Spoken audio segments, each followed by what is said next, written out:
أن يقوم ويطلب الصدقة من الناس في المسجد، وربما يعرض حاله على الناس أو حال مرضاه، فإن المساجد لم تبنى لهذا.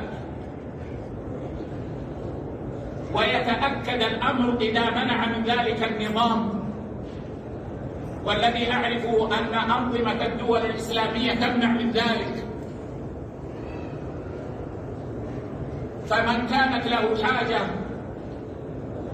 وكان فعلا ممن يؤذن له شرعا أن يسأل، والأمر له شروط،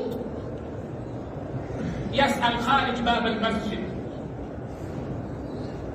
أما في داخل المسجد فلا يجوز، وللإمام أن يمنعه وللناس أن يمنعوه، لكن بغير غلظة ولا نهر،